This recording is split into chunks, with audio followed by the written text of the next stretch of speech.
नमस्कार, India voice देख रहे हैं आप। मैं हूं आपके साथ रिया डंगवाल। बुलेटिन की शुरुआत करेंगे इस वक्त की बड़ी खबर के साथ। सबसे पहले बड़ी खबर आपको बता दें, डॉक्टरों की सुरक्षा के लिए टास्क फोर्स का गठन होगा।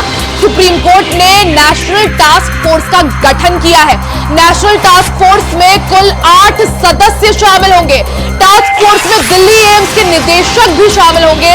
Doctor Pratima Murthy, doctor S Srinivas task force का हिस्सा होंगे। Surgeon vice admiral R Sarin task force में शामिल होंगे। कोलकाता रेप और मर्डर केस मामले में सुप्रीम कोर्ट ने स्वतः संज्ञान लेते हुए आज इस मामले में अहम सुनवाई की। इस दौरान जिस बेंच ने इस मामले को सुना उसमें chief justice of India DY Chandrachud भी शामिल रहे। इस दौरान सुप्रीम कोर्ट ने डॉक्टरों की सुरक्षा के लिए टास्क फोर्स का गठन करने का निर्णय लिया है। सुप्रीम कोर्ट ने नेशनल टास्क फोर्स का गठन किया है। नेशनल टास्क फोर्स में कुल मिलाकर 8 सदस्य होंगे। टास्क फोर्स में दिल्ली एम्स के निदेशक भी शामिल होंगे। इसमें डॉक्टर प्रतिमा मूर्ति और doctor S Srinivasan task force का हिस्सा होंगे। कोलकाता में जिस तरह से ट्रेनी महिला डॉक्टर के साथ दरिंदगी की गई, पहले रेप और उसके बाद उनका मर्डर, इसी को देखते हुए सुप्रीम कोर्ट ने स्वतः इस मामले का संज्ञान लिया। आज इस मामले में सुप्रीम कोर्ट ने सुनवाई की और नेशनल टास्क फोर्स का गठन कर दिया है। ज्यादा जानकारी के लिए सीधा रुख कर लेते हैं संवाददाता अजय चौहान का। अजय, जिस तरह से Kolkata rape and murder case का खुद सुप्रीम कोर्ट ने संज्ञान लिया, आज इस मामले में अहम सुनवाई की। सुनवाई के दौरान क्या कुछ टिप्पणियां सुप्रीम कोर्ट द्वारा की गई? यह बता दें, जिस तरह से बंगाल के अंदर जो घटना हुई है, जो आज कल के हॉस्पिटल के अंदर जो एक नर्स के साथ जो बर्बरता की गई, वो कहीं ना कहीं पूरे देश को झंझोड़ने वाली बात कही गई थी। उसको लेकर सुप्रीम कोर्ट ने संज्ञान लिया है। सुप्रीम कोर्ट ने पहले भी संज्ञान लिया था, आज भी सुनवाई हुई थी। बता दें कि 10 मुद्दे ऐसे हैं जो सुप्रीम कोर्ट ने रखा है। वहीं अगर बात करें तो सुप्रीम कोर्ट ने सभी डॉक्टरों से कहा कि हड़ताल खत्म करें और अपने काम पर जाए। सुरक्षा की भी गारंटी सरकार, सुप्रीम कोर्ट ने कहा कि आपकी सुरक्षा की गारंटी हमारी होगी, यानी कि अभी कहीं ना कहीं वहाँ पर जो बंगाल की पुलिस की जगह अब केंद्र पुलिस मौजूद होगी, यानी कि उनकी सुरक्षा की गारंटी भी सुप्रीम कोर्ट ले रहा है। क्यों? ऐसे में जिस तरह से बंगाल के अंदर मामला सामने आया, जो CBI ने जब जांच शुरू की, कई ऐसे खुलासे सामने आए हैं जो शायद जो बंगाल की पुलिस थी वो दबाने की कोशिश कर रही थी। कई डायरी जो सबूत सामने आए हैं उसके पन्ने फटे हुए निकले, उसकी भी जांच चल रही है। तो कहीं ना कहीं जो मामला सामने आ रहा है वो कहीं ना कहीं वही गिरता नहीं आ रहा है। वहीं ममता बनर्जी पर भी सवाल खड़ा होता है कि आखिरकार एक स्वास्थ्य मंत्री होते हुए तुम धरने पर पहुंचे मुख्यमंत्री हैं जो कि आपको संज्ञान लेती है। जिस तरह से जो पूर्व प्रिंसिपल है वहाँ उनको सस्पेंड किया गया, फिर उनको बहाल किया गया, तो सवाल काफी है। लेकिन CBI ने कहीं ऐसे जो सबूत है इकट्ठे किए हैं जो पूरी तरह से सरकार को। बिल्कुल अजय, मामले की जांच हालांकि CBI कर रही है, लेकिन कोलकाता में हुए रेप और मर्डर केस का उबाल कलकत्ता से दिल्ली तक दिखाई दे रहा है। जिस तरह से सुप्रीम कोर्ट ने खुद इस मामले का संज्ञान लिया, इस मामले में सुनवाई की और डॉक्टरों की सुरक्षा को देखते हुए टास्क फोर्स का गठन यहां पर किया है। अजय, आपसे यह भी जानना चाहेंगे और समझना चाहेंगे इस टास्क फोर्स का जो मुख्य तौर पर काम क्या होगा अब यहाँ पर? देखिए, को मतलब कि जितनी भी जानकारी है, जो सबूत है, जो जांच करने का ये CBI कर रही है, उसको जो दोषी है उनकी पूरी जांच की जाएगी। उसके अंदर पूरे जो सामने सवाल है, जो सबूत है वो मिटाए जा रहे हैं, उनको इकट्ठा किया जा रहा है। यानी कि जल्द से जल्द जो इंसाफ है पीड़िता के परिवार को मिलना चाहिए। वहीं पीड़िता के जो परिवार है उनको पर भी वो भी आरोप लगा रहे हैं कि ममता बनर्जी के जो बनते हैं, जो उनके कुछ मंत्री हैं, वो भी सवाल बात कही सामने आ रही है। वही जो जिस तरह अस्पताल के अंदर तोड़फोड़ की गई, वो TMC के जो कार्यकर्ता थे वहाँ कहाँ से आए, पुलिस भी इससे घेरे में। आखिरकार पुलिस क्या कर रही थी जिस समय उसने 5,000-7,000 गुंडे अंदर पहुंचे थे? तो सवाल है कि आखिरकार कमिश्नर पे भी जांच बैठाने की बात कही जा रही है। जो वहाँ प्रिंसिपल उनको जांच, अभी वहाँ के जो कमिश्नर है बंगाल के, उन पर सवाल खड़ा हो रहा है कि आखिरकार कोर्ट ने कई सवाल कई है और इन सवालों के जवाब CBI तलाश रही है।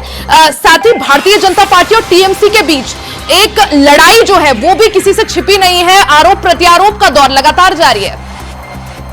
बिल्कुल, देखिए बीजेपी लगातार इस मुद्दे को गरमाती नजर आ रही है, धरना प्रदर्शन करते नजर आ रही है। वहीं अगर बात करें घोष के खिलाफ हुआ कि जो बंगाली कमिश्नर नोटिस भेज दिया है, क्या कि आखिर जो बात उठाई गई है वहीं मीडिया पर भी सवाल खड़ा किया गया, जो मुद्दा सारा मीडिया के माध्यम से किया गया। तो देखिए कहीं ना बंगाल पुलिस जो है अपने आप को बचाना चाहती है, लेकिन जो सामने जब सीबीआई जांच कर रही है तो उसमें सहयोग भी नहीं हो पा रहा है। इसमें सुप्रीम कोर्ट को संज्ञान लेना पड़ रहा है कि पूरी जो जांच होगी उनके बेस में होगी। लगातार सीबीआई को भी आदेश दिया गया है कि आखिरकार जो सबूत है वो जल्दी से तैयार किया जाए ताकि इनको फर्स्ट में आगे बढ़ाया जाए। यही चीज हमने कलकत्ता में भी देखा अजय, जिस तरह से हाईकोर्ट के हस्तक्षेप के बाद जो है जांच मामले की सीबीआई को सौंपी गई और सुप्रीम कोर्ट ने अगर खुद इस मामले का संज्ञान लिया है। आमतौर पर अमूमन तभी सुप्रीम कोर्ट किसी मामले का संज्ञान लेता है जब वो काफी ज्यादा गंभीर हो। ऐसे में सुप्रीम कोर्ट ने मामले का संज्ञान लिया, आज सुनवाई हुई। डॉक्टरों की सुरक्षा के मद्देनजर टास्क फोर्स का गठन यहां पर कर दिया है। अब अगली सुनवाई कब इस मामले में, और अगली सुनवाई में क्या कुछ संभव? देखिए जिस तरह से सुप्रीम कोर्ट पहले तो संज्ञान लेता नहीं है, जिस तरह कि बंगाल के मामले जितनी जल्दी सुप्रीम कोर्ट ने संज्ञान लिया, यानी कि जैसे हादसा उससे अगले दूसरे दिन ही सुप्रीम कोर्ट ने संज्ञान लिया, उसका सवाल भी खड़ा किया। आज उसको सुनवाई की जा रही है। कहीं ना सुप्रीम कोर्ट को भी चिंता है कि आखिरकार जो डॉक्टर महिलाएं हैं वो भगवान के रूप में दिखते हैं। अगर महिलाएं ही जाना बंद कर देंगी तो क्या महिला को जो उनको दबाया जा रहा है, तो सवाल यही है कि आखिरकार महिला का फील्ड में है, वो काम कर रही है। हर विभाग में अलग अलग पदे होती है, लेकिन डॉक्टर का एक पद ऐसा होता है जो हर कोई मरीज, हर कोई आदमी, इंसान वहां जाता है, लेकिन उसके साथ इस तरफ से क्योंकि जो कहानी रची गई थी वो कहीं ना कहीं फांसी लगाने की बात कही गई, सोसाइटी की बात कही गई थी। बिल्कुल, यानी Kolkata rape and murder case का संज्ञान लेते हुए सुप्रीम कोर्ट ने आज इस मामले में सुनवाई करते हुए डॉक्टरों की सुरक्षा के मद्देनजर टास्क फोर्स का गठन कर दिया है। अब अगली सुनवाई 22 अगस्त को है, उसमें क्या कुछ होता है उस पर सभी की निगाहें। अजय, आप नजर बनाए रखिएगा। बहुत बहुत शुक्रिया जानकारी के लिए। खबरों में आगे बढ़ते बात लखनऊ की कर लेते हैं। बीजेपी सदस्यता अभियान की कार्यशाला का आयोजन हुआ है इंदिरा गांधी प्रतिष्ठान में। यह कार्यशाला चल रही है। यूपी में 2 करोड़ बीजेपी सदस्य बनाने का लक्ष्य रखा गया है। डिप्टी सीएम केशव प्रसाद मौर्य इस कार्यशाला में मौजूद है। बीजेपी प्रदेश अध्यक्ष भूपेंद्र सिंह चौधरी की भी मौजूदगी है। साथ ही प्रदेश संगठन महामंत्री धर्मपाल सिंह भी इसमें मौजूद है। यूपी सरकार के तमाम मंत्री इस कार्यशाला में मौजूद है। जिस तरह से लोकसभा चुनाव बीजेपी के लिए निराशाजनक रहा, उसके बाद अब भारतीय जनता पार्टी यूपी में अपने संगठन को मजबूत करने की दिशा में आगे बढ़ती हुई दिखाई दे रही है। आगामी 10 सीटों पर होने वाले उपचुनाव और 2027 विधानसभा चुनाव को देखते हुए बीजेपी पूरी तरह से एक्शन मोड में नजर आ रही है। इसी कड़ी में बीजेपी ने सदस्यता अभियान की कार्यशाला का लखनऊ में आयोजन किया। इंदिरा गांधी प्रतिष्ठान में इस कार्यशाला का आयोजन किया गया। यूपी में 2 करोड़ बीजेपी सदस्य बनाने का लक्ष्य रखा गया है। इस कार्यशाला में डिप्टी सीएम केशव प्रसाद मौर्य मौजूद है। साथ ही बीजेपी प्रदेश अध्यक्ष भूपेंद्र सिंह चौधरी और प्रदेश संगठन महामंत्री धर्मपाल सिंह भी इस कार्यशाला में मौजूद है। इस कार्यशाला के तहत यूपी में 2 करोड़ बीजेपी सदस्य बनाने का लक्ष्य निर्धारित किया गया है। तो आगामी चुनाव को देखते हुए भारतीय जनता पार्टी ने कमर कस ली है। बीजेपी सदस्यता अभियान चला रही है। इसी कड़ी में लखनऊ में भी बीजेपी सदस्यता अभियान की कार्यशाला का आयोजन किया गया। इंदिरा गांधी प्रतिष्ठान में ये कार्यशाला चल रही है। इस कार्यशाला के तहत उत्तर प्रदेश में 2 करोड़ बीजेपी सदस्य बनाने का लक्ष्य निर्धारित किया गया है। डिप्टी सीएम केशव प्रसाद मौर्य इस कार्यशाला में मौजूद है। उनके साथ बीजेपी प्रदेश अध्यक्ष भूपेंद्र सिंह चौधरी और प्रदेश संगठन महामंत्री धर्मपाल सिंह भी कार्यशाला में मौजूद है। जिस तरह से लोकसभा चुनाव के दौरान भारतीय जनता पार्टी को बड़ा झटका लगा, उत्तर प्रदेश में 80 लोकसभा सीटों में से सिर्फ 33 सीटों पर भारतीय जनता पार्टी सिमट कर रह गई। बीजेपी का प्रदर्शन 2019 लोकसभा चुनाव के मुकाबले जो बीजेपी का ग्राफ था वो 2024 लोकसभा चुनाव में काफी ज्यादा ड्रॉप हुआ। इसी को देखते हुए बीजेपी ने अब कमर कस ली है। आगामी चुनावों पर अब बीजेपी की नजर। ज्यादा जानकारी के लिए सीधा रुख कर लेते हैं ब्यूरो चीफ प्रियम पाठक का। प्रियम पाठक, जिस तरह से बीजेपी का ग्राफ 2019 और 24 के बीच काफी ज्यादा ड्रॉप होता हुआ नजर आया, इसी को देखते हुए अब आगामी चुनाव के मद्देनजर बीजेपी ने कमर कस ली है और कार्यशाला का, बीजेपी सदस्यता अभियान कार्यशाला का आयोजन। बिल्कुल रिया, देखिए हर एक स्तर पर बीजेपी अपने आप को मजबूत करने में लगी हुई है, क्योंकि 2024 लोकसभा के जिस तरीके से उत्तर प्रदेश के अंदर परिणाम आए हैं वो कहीं ना कहीं बीजेपी के अनुकूल नहीं रहे हैं। और जो उसको संभावना थी कि उसको अनुमानित था कि बेहतर प्रदर्शन उत्तर प्रदेश में देखने को मिलेगा 2014 और 2019 के मुकाबले, उसके बिल्कुल विपरीत नतीजे आए और कहीं ना कहीं इसके जरिए एक बड़ा झटका लगा। और कहीं ना कहीं अगर बीजेपी फुल मेजोरिटी के साथ केंद्र में नहीं है तो उसके पीछे की वजह उत्तर प्रदेश में बीजेपी का खराब प्रदर्शन है। ऐसे में अब आने वाले समय में जो चुनाव है, चाहे वो 2027 का लोकसभा विधानसभा का चुनाव हो यूपी का, या फिर बाई इलेक्शन हो, या आने वाले समय के अन्य जो चुनाव है उनको लेकर हो, तो बीजेपी अब कहीं ना कहीं जो कमजोर हुआ संगठन है उसको मजबूत करने को लेकर हर एक स्तर पर प्रयास कर रही है, जिसको लेकर तरह तरह से जो है वो संगठन को कैसे मजबूत किया जाए, कैसे बीजेपी का जो सदस्यता अभियान है उसको व्यापक रूप से जो है उसका लाभ जो है वो लिया जाए। उसी को ध्यान में रखते हुए सदस्यता अभियान फिर से एक बार जो है बीजेपी शुरू करने जा रही। 1 सितंबर से ये जो सदस्यता अभियान है वो शुरू होगा और इस अभियान के शुरू होने से पहले आज एक ये प्रदेश व्यापी कार्यशाला का जो आयोजन है वो लखनऊ के इंदिरा गांधी प्रतिष्ठान में रखा गया है, जिसमें बीजेपी संगठन के सभी वरिष्ठ पदाधिकारी, उसके अलावा मुख्यमंत्री, डिप्टी सीएम सभी लोग जो है वो शामिल हो रहे हैं। और सबके पीछे का उद्देश्य है कि जो बीजेपी की सदस्यता अभियान है उसको प्रभावी रूप से जो है वो क्रियान्वित किया जा सके और जिसका साफ तौर पर कहीं ना कहीं आने वाले चुनाव में फायदा मिले। इसीलिए बिल्कुल जिस तरह से ये लक्ष्य रखा गया है कि 2 सीटों पर करोड़ उपचुनाव होना है, बीजेपी कमबैक करें और ना सिर्फ कमबैक बल्कि बेहतर प्रदर्शन करके दिखा सके। इसको देखते हुए आखिर किस तरह से इस अभियान के और इस कार्यशाला की मदद से संगठन को मजबूती देने की कोशिश?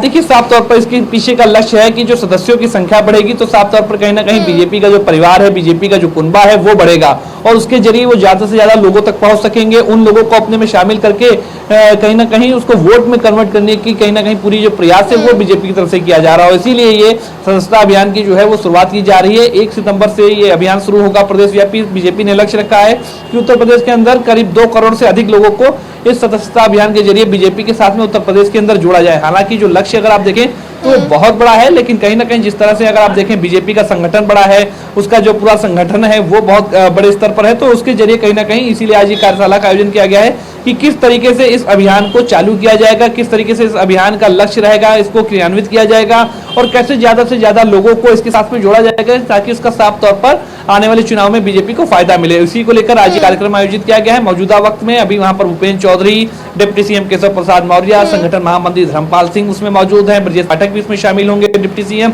और अब तक कुछ देर बाद करीब 2 बजे के करीब मुख्यमंत्री योगी आदित्यनाथ भी इस कार्यशाला में जो है पहुंचेंगे। यानी पांचों जो बड़े नेता हैं, क्योंकि जिन 10 सीटों पर उपचुनाव होना है वो 10 सीटें बीजेपी और समाजवादी पार्टी दोनों के लिए साख और नाक की बात बन गई है। ऐसे में जिन 5 बड़े नेता, 5 दिग्गजों के आपने नाम लिए, उन 5 को 2-2 सीटों की जिम्मेदारी सौंपी गई है। तो क्या माना जाए प्रियम, 5 बड़े नेताओं का एक ही मंच पर नजर आना? देखिए साफ तौर पर इसके पीछे का एक मकसद एक ये है कि जिस तरह से 2024 के लोकसभा चुनाव के परिणाम आए उसके बाद संगठन के अंदर कहीं ना कहीं आपसी कलह की जो बात है वो निकल के सामने आ रही थी, चाहे वो केशव प्रसाद मौर्य हो, ब्रजेश पाठक हो, वो सीएम की बैठकों में शामिल नहीं हो रहे थे, तो उसको लेकर कयासों का बाजार काफी गर्म हुआ और कहीं ना कहीं विपक्ष भी इस पर, अखिलेश यादव भी चुटकी लेते हुए नजर आए और कहीं ना कहीं, लेकिन अब केशव प्रसाद मौर्य का भी 2 दिन पहले जो स्टेटमेंट आता है उसमें उन्होंने साफ तौर पर कहा कि योगी आदित्यनाथ उत्तर प्रदेश ही नहीं बल्कि देश के सबसे बेहतर मुख्यमंत्री में से एक हैं। तो कहीं ना कहीं खुद केशव प्रसाद मौर्य ने इस तरीके की अटकलों पर जो है वो विराम लगाया है और अब एक साथ मंच पर आकर एक मैसेज देने की जो है वो कवायद भी है कि संगठन के अंदर सब कुछ ठीक है, बीजेपी जो सुशासन के लिए, अनुशासन के लिए जो जानी जाती है वो उसके अनुरूप है और कहीं ना कहीं आपसी कलह कोई ऐसी बात नहीं है। तो इन सब के जरिए एक मैसेज भी देने का प्रयास है और लक्ष्य है कि इस तरीके की कार्यशालाओं का आयोजन करके अपने कार्यकर्ता, अपनी जो टीम है उसको मजबूत किया जाए और उनको बताया जाए कि किस तरीके से उनको जनता के बीच में जाना है, किस तरीके से उनको अपने साथ में जोड़ना है, किस तरीके से जो सदस्यता अभियान है इसको प्रभावी रूप से जो है उसका लाभ जो है मिलेगा और इन सभी चीजों को लेकर उनको जो है कहीं ना कहीं आज इस कार्यशाला के जरिए जो है वो अवगत कराया जाएगा। प्रेम, सवाल ये भी कि जिस तरह से लोकसभा चुनाव के परिणाम के बाद समाजवादी पार्टी काफी ज्यादा कॉन्फिडेंट स्थिति में नजर आ रही है, ऐसे में भारतीय जनता पार्टी, चाहे जैसा आपने भी कहा कि मैसेज देने की कोशिश की जा रही है कि अब संगठन में सब कुछ ठीक है, एकजुटता का संदेश दिया जा रहा है, मैसेज बार बार दिया जा रहा है हर प्लेटफॉर्म से, अब लेकिन समाजवादी पार्टी को टक्कर देने के लिए और ना सिर्फ टक्कर बल्कि बेहतर प्रदर्शन भी हो सके, 10 की 10 सीटें फिर से बीजेपी के एक तरह से जो है भारतीय जनता पार्टी का परचम वहां लहराया जा सके, इसके लिए किस तरह से अब रणनीति?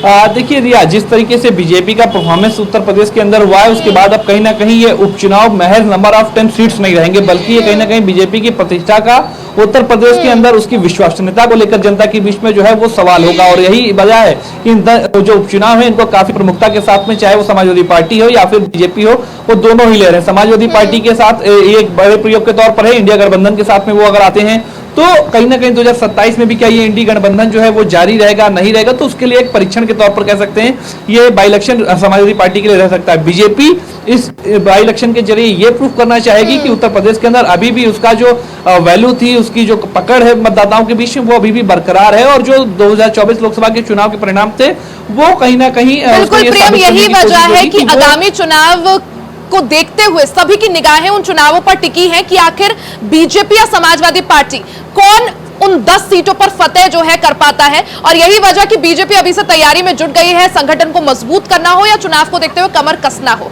ऐसे में ये सदस्यता अभियान को लेकर आज की जो कार्यशाला है काफी महत्वपूर्ण, और इसी पर आज सबकी नजर बनी रहेगी। प्रेम, बहुत बहुत शुक्रिया आप तमाम जानकारी के लिए। यहां रुकेंगे एक छोटे से ब्रेक के लिए, जल्द वापस लौटेंगे, कहीं जाइएगा नहीं। ब्रेक के बाद एक बार फिर से आप सभी का स्वागत है। खबरों में आगे बढ़ते हैं, मेरठ से खबर आप तक पहुंचाते हैं, जहां मेरठ के थाना लोहिया नगर इलाके में महिला से कुंडल लूटने वाले बदमाश को पुलिस ने गिरफ्तार कर लिया है। पुलिस ने 2 बदमाशों को मुठभेड़ के बाद गिरफ्तार किया है और घायल अवस्था में जिला अस्पताल में भर्ती कराया। महिला से कुंडल लूटकर भाग रहे बदमाश को पुलिस ने 6 घंटे के अंदर गिरफ्तार कर लिया। क्षेत्र में एक महिला जो ऑटो से जा रही थी, 2 बाइक सवार बदमाशों द्वारा उनके कुंडल छीन लिए गए थे।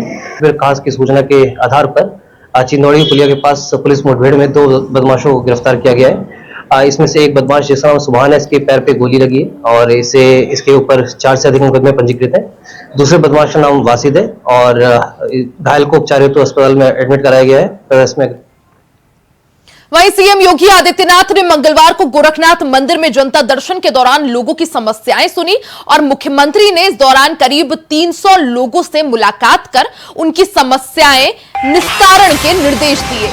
महंत दिग्विजयनाथ स्मृति भवन सभागार में कुर्सियों पर बैठाए गए लोगों तक सीएम योगी आदित्यनाथ खुद पहुंचे और सदस्यता उन लोगों की समस्याएं सुनते हुए उनके प्रार्थना पत्र लिए। अलग अलग मामलों से जुड़े समस्याओं के निस्तारण के लिए उन्होंने संबंधित प्रशासनिक और पुलिस अधिकारियों को प्रार्थना पत्र संदर्भित कर निर्देशित किया कि सभी समस्याओं का निस्तारण समयबद्ध, निष्पक्षता और संस्तुतिप्रत होना चाहिए। मुख्यमंत्री ने लोगों को आश्वासित किया कि प्रभावी कार्रवाई करते हुए सबकी समस्या का समाधान हर हाल में किया जाना चाहिए।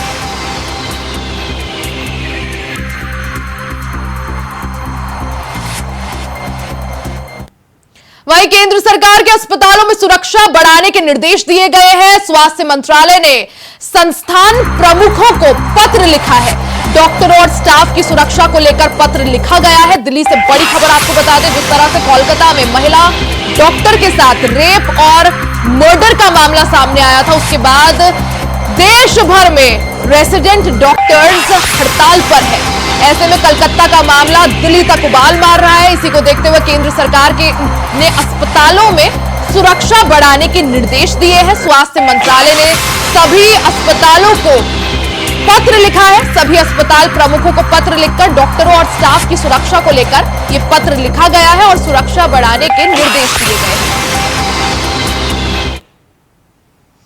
वहीं गोरखपुर में रोड टू स्कूल कार्यक्रम का शुभारंभ सीएम योगी आदित्यनाथ ने किया। वहीं कार्यक्रम में सीएम योगी ने कहा कि हम शिक्षा के स्तर के सुधार के लिए काम कर रहे हैं, बच्चों को योग्य और आत्मनिर्भर बनाएंगे। आपको सुनवाते हैं उन्होंने क्या कुछ कहा। इस तरह को पत्र लिख करके भेजा, उसने लिख के भेजा कि मैं भारत का भ्रमण किया हूं। भारत एक ऐसा देश है जहां की पंचायतें, जहां की संस्थाएं स्वयं भी अपने शिक्षण संस्थाओं के प्रति आग्रही बना करके साक्षरता के 100% लक्ष्य को बिना भेदभाव के हर व्यक्ति तक पहुंचाने के लिए प्रतिबद्ध दिख रही हैं। और भारत दुनिया में मुझे एक ऐसा देश देखने को मिला है जिस देश में मैं कहीं भी गया, शहरी जीवन को छोड़ दें तो ग्रामीण क्षेत्र में लोग आपस में एक विश्वास से जुड़े हुए हैं। कोई भी अपने घर में ताला नहीं लगाता।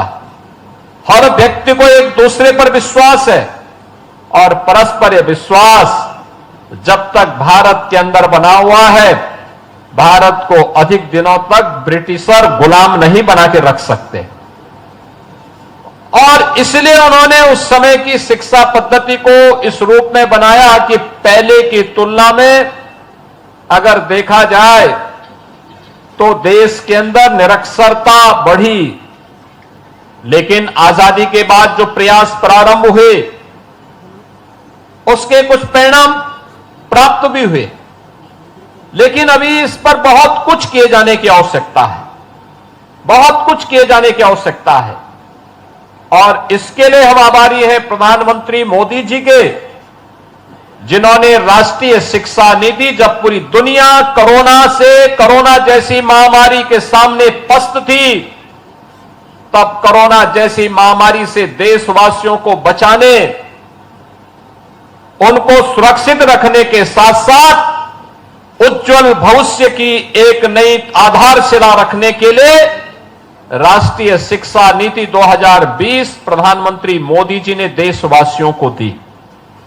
और राष्ट्रीय शिक्षा नीति यह उद्धरण के साथ तकनीक का उपयोग करके कैसे हम सहज और सरलता के साथ छात्र छात्राओं को इन सब बातों की जानकारी दे सके, यह तो उपलब्ध करा ही रहा है, लेकिन साथ साथ यह भी सुनिश्चित कर रहा है कि बच्चे स्कूल 100% जाकर के अपना नामांकन करा सकें। इसके लिए बच्चों को भी, अभिभावकों को भी, पंचायत को भी, समाज के गणमान्य लोगों को तो इसके लिए जागरूक करना ही है, लेकिन साथ साथ उन संस्थाओं को जो समाज के निर्माण के लिए अपना योगदान दे रहे हैं, जिन्होंने सामाजिक प्रतिबद्धता को समझा है, उनके सेसार मत से भी हम लोग इसमें सहयोग लेकर के इस पूरे कार्यक्रम को सफलता की नई ऊंचाई तक पहुंचाने का काम करेंगे। और मुझे प्रसन्नता है, यद्यपि 2017 से विद्यालयों में जो बच्चे पहले तो एडमिशन नहीं ले पाते हैं, एडमिशन लेते हैं तो उसमें से आधे बच्चे ऐसे होते थे एडमिशन लेने के बाद फिर स्कूल नहीं जाते थे। अगर किसी ने तीसरी, चौथी या 5वीं क्लास पास कर ली तो उसके बाद वो 6ठी क्लास में एडमिशन नहीं ले पाता था। 6ठी, 7वीं, 8वीं क्लास भी उसने पास कर ली तो 9वीं में एडमिशन नहीं लेता था।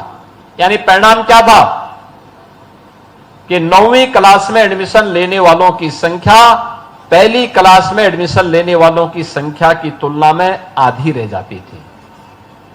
हाई स्कूल के बाद जब सीनियर सेकेंडरी स्तर पर जाता था, इंटरमीडिएट के लिए आता था, उसमें भी कमी आ जाती थी और अंततः स्नातक करने वालों की संख्या 25 से 30% मात्र रह पाती थी और उसमें भी क्वालिटी का ध्यान नहीं दिया जाता था। आज एक तरफ हम लोगों ने 2017 में प्रारंभ किया पहले स्कूल चलो अभियान। स्कूल चलो अभियान में जो सबसे अच्छा परिणाम आया कि अकेले उत्तर प्रदेश के अंदर हम लोगों ने देखा कि लगभग 58 से 60 लाख बच्चे नए बढ़े थे, जिन लोगों को हमें बेसिक शिक्षा परिषद के स्कूलों में एडमिशन कराने में सफलता प्राप्त हुई। बुलेटिन में फिलहाल के लिए सिर्फ इतना ही। खबरों का सिलसिला जारी रहेगा, बने रहे हमारे साथ।